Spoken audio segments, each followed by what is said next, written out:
the largest cruise ship in the world, and we're spending a whole week sailing the Caribbean, and I'm going to show you what it's like.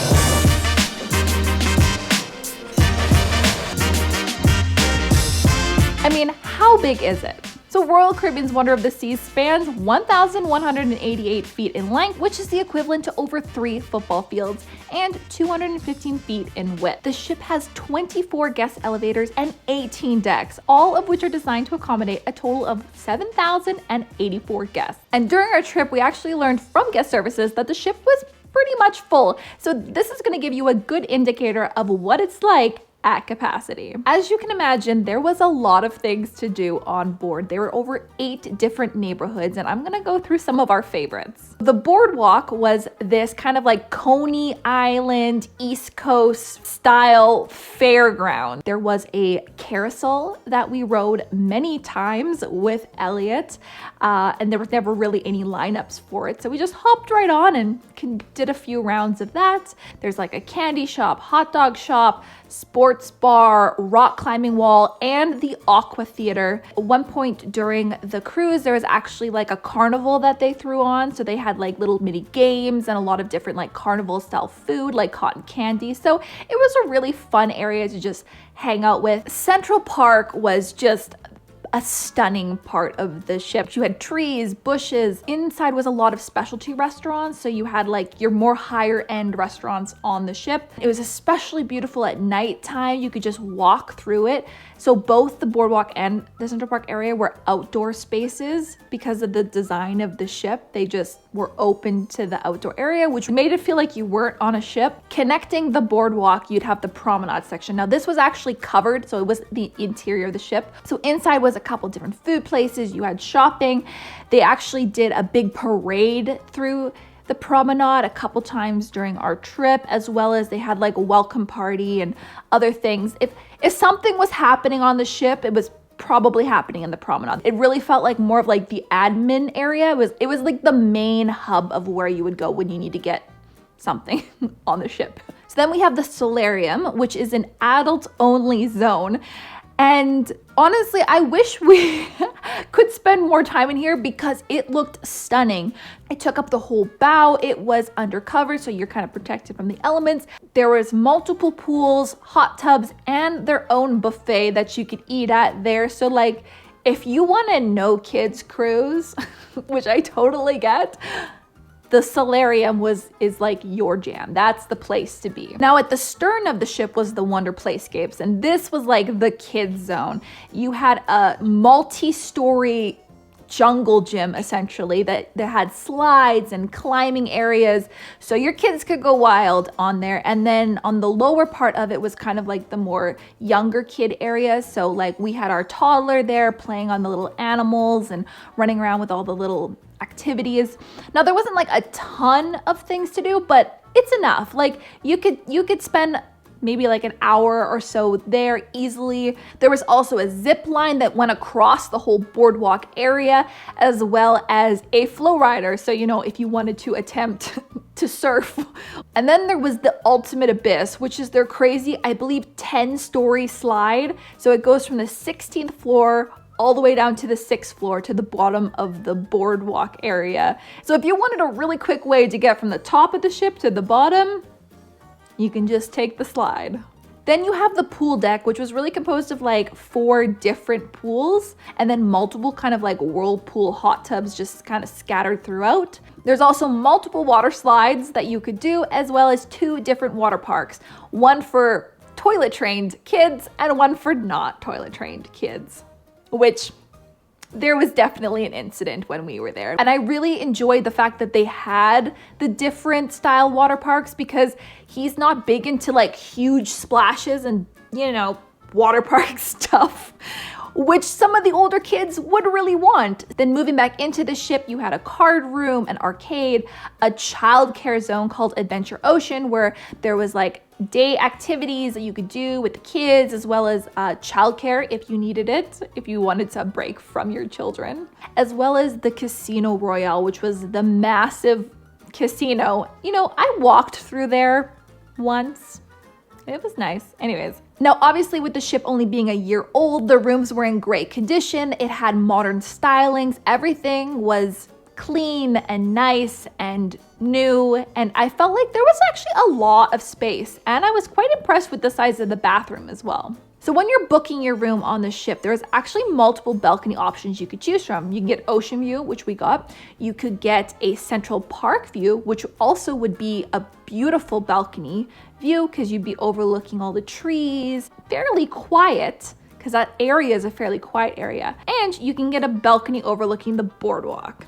And this is the one I would caution you to, because it is quite loud in the boardwalk area, especially because the Aqua Theater is right there, and they do shows like up to like 10 p.m. at night. I believe there was a show, so I don't know how good the exterior soundproofing is. As well as if you are somebody that knows that you're not really gonna spend a lot of time in your room, and there's so many places to hang out and things to do on the ship that you really don't need to spend a bunch of time in your room, but just get into your room and save some money. So there are 25 different dining options to choose from. I'm talking multiple bars and lounges and various restaurants. Now some are like the specialty restaurants that you have to pay for, as well as just other restaurants that they had that you didn't have to pay for, that were just like included in your base fare. Now we are new to cruising and we didn't know this, but when you book your cruise, you actually select what dining, like your main dining option that you want. And Royal Caribbean has this thing called My Time, which is the more flexible dining option as opposed to like set dining times. Now on our ship,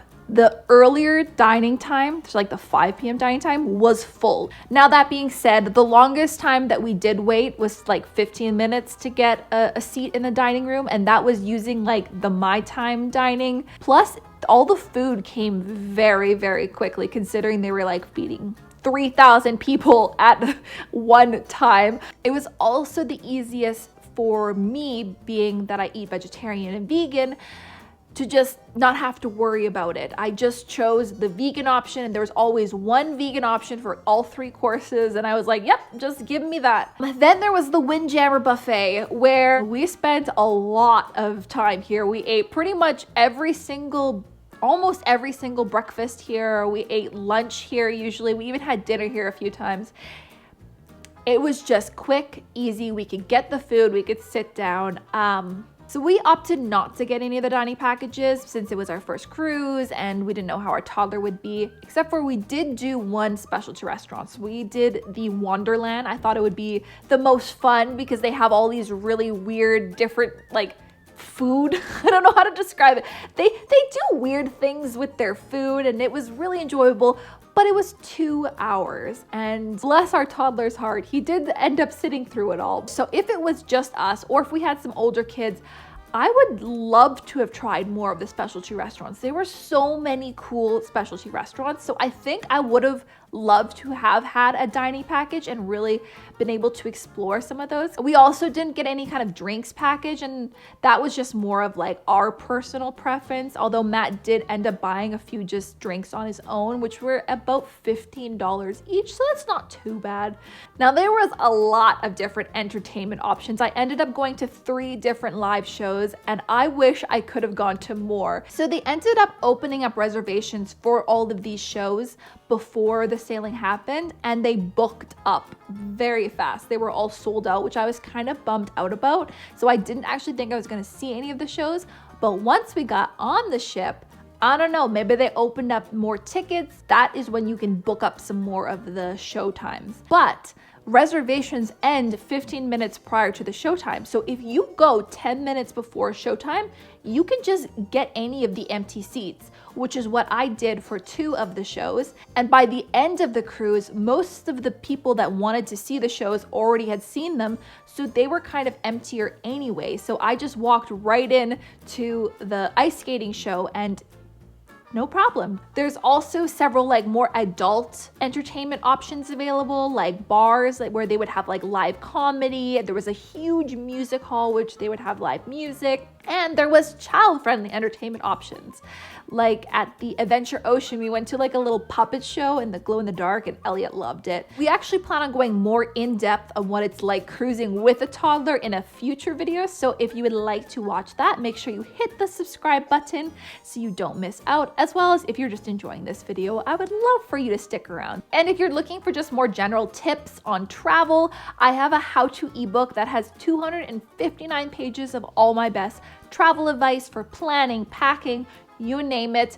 Links will be in the description, so if you want to check that out. Now, there were several different health and wellness facilities as well if, eating and drinking and lounging by the pool wasn't your jam. There's a whole jogging track that goes around the bottom of the ship. They had a huge spa area that had a bunch of treatments that you could get done or just get a massage, as well as a huge fitness center. And on the topper level, they would have all of the different sports courts. So if you want to play tennis or basketball, etc. There's also several different shopping options. Most of them seem to be catered toward like the higher end shoppers, but there was a kids shop in the Boardwalk and we ended up buying Elliot a little teddy bear.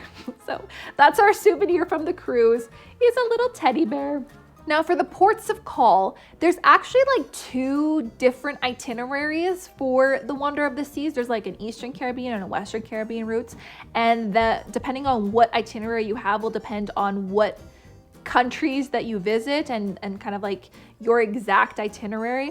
But we did the Eastern Caribbean, so we stopped off at St. Martin, St. Thomas, and then Coco Cay, which is like Royal Caribbean's private island. We had pretty much whole days at each of the various ports. You don't have like a ton of time if you want to venture very far from the port, but luckily the islands are not all that big. However, though, you will need to take into account traffic. We definitely got stuck in traffic coming back from St. Thomas and St. Martin.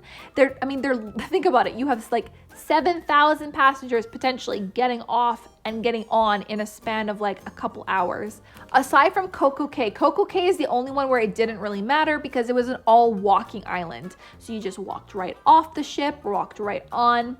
Didn't have to worry about, which was really nice.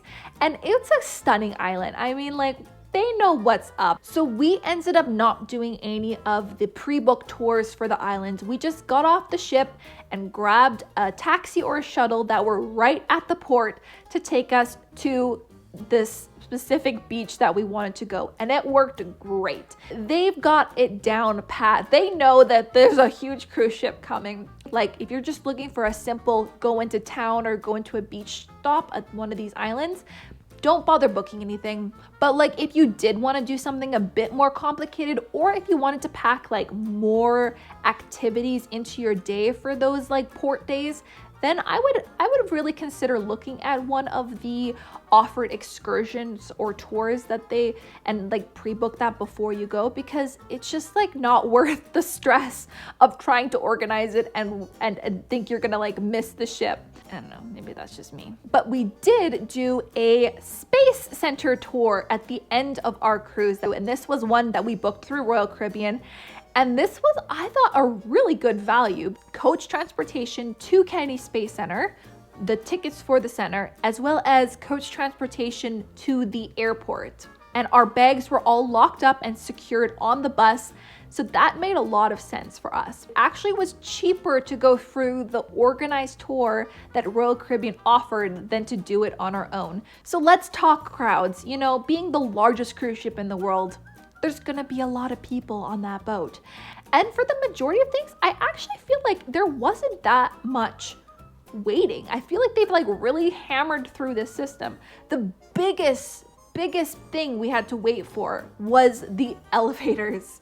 Even though there's 24 of them, it always felt like we were waiting for an elevator to go up, to go down. We ended up opting for the stairs a lot of times. Now, this wasn't huge waits, but it still was a wait every single time we did the elevators. We did find that the front elevators were less busy than the ones in the stern. I think because that was like the main pool area, as well as that was where the Windjammer buffet was. Another thing is that the pools during sea days were quite crowded. Like most of the seats were taken, and it looked, it was busy, but that's kind of to be expected. It's a sunny sea day. That's where everybody wants to be. Still, if you wanted to find a spot, you could find a spot. The buffets were also very packed most of the time. Like if you're going at like peak dining times, peak lunch times, the buffets were also very busy. But again, we always managed to get the seat. The thing we had to wait for the most was a high chair for Elliot. That was like the biggest thing. It was just trying to get a high chair organized for him. Embarkation as well as disembarkation, so getting on and off the ship, were very smooth. And I felt like we just cruised through it. Like we didn't really have to wait long periods of time in any kind of lines. Now they do stagger these, and I feel like they've got the system down pat. So the ship was big enough that even though there's like 7,000 guests plus like 2,000 staff members, like everybody is very spread out. So it didn't feel like it was super crowded and super busy. Some other general experiences I would say is you could feel the rocking quite a bit for such a large ship. And we talked to other passengers on the ship that had been on various other cruises, smaller cruises, and they were also surprised at how much this ship rocked. Like, I don't think you would need seasickness pills. I don't think you'd actually get physically sick because it's not like being on a sailboat or something like that, but you definitely need a little bit of sea legs. Another thing I was very pleasantly surprised with was the amount of staff members that were working on the ship and the service quality. Like anytime we needed something, we could always find somebody like right away. There was always people around, and everyone was so friendly and awesome, and we just had a really pleasant experience. So the app that the Royal Caribbean gets you to download was everything. There is just like, honestly, spend some time and get used to using this app because there were maps on it so you can navigate to the various parts of the ship. You could plan your day. They had just endless entertainment options available. You made your reservations on it, etc. It made the overwhelmingness of being on the largest cruise ship in the world a lot more manageable. But frustratingly though, their free messaging service that is part of their app wasn't working when we were there, and Matt and I were like really hoping to rely on that to be able to coordinate naps and like sleeping trade-offs with Elliot. So we ended up just like reverting to like notes on the door, which not a big deal. Another option is their internet packages. So they have like the Zoom satellite internet that you could buy for your time on the ship. Like if you need it for work or if something's happening back home, you got that connection because cell service doesn't work in the middle of the ocean. Their internet packages are also very expensive. It's nice to just like disconnect and not have to worry about what the outside world is doing. So like that's our current take on our experience on the largest cruise ship in the world, which will stay the largest cruise ship in the world for about another year. And then there'll be an even bigger one. If you're interested in some of my best travel tips and hacks, make sure you watch this video here. And if you're a beginner traveler just getting started, then check out these right there.